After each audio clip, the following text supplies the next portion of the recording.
There was a time in antiquity when it was said that all roads led to Rome. In 400 AD, the most important road of ancient Rome was called the Via Appia.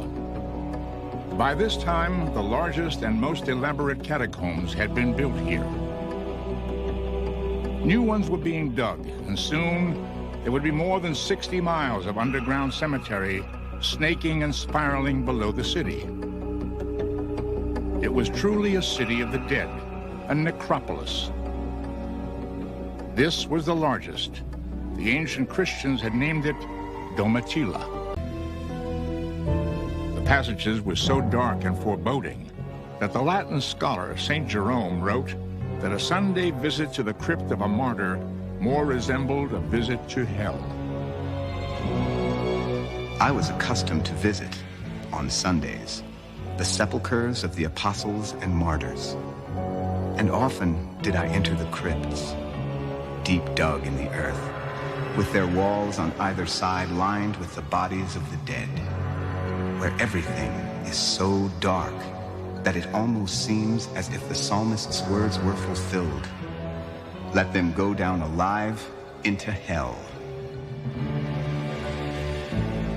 Modern-day visitors still report a sensation not unlike what St. Jerome felt over 1,000 years ago.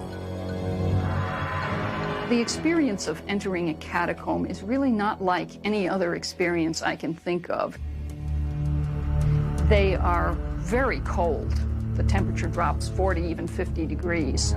It's damp underground. Today there's just a faintly moldy smell to catacombs, nothing worse than that.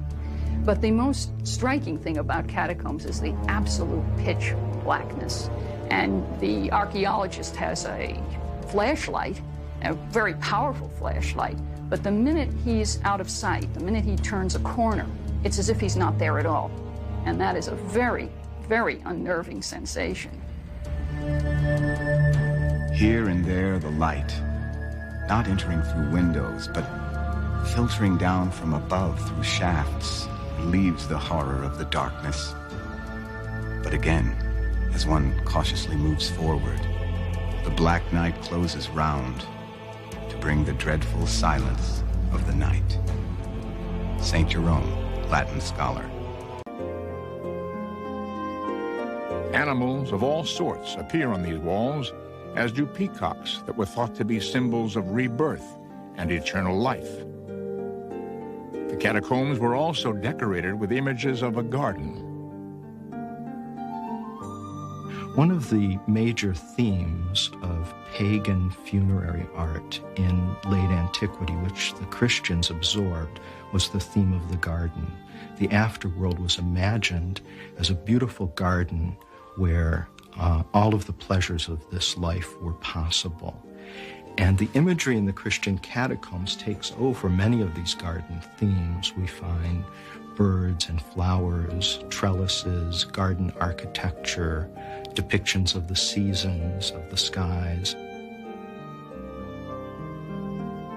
The early Christians freely adopted Greek and Roman symbols and mythology for inspiration in the catacombs.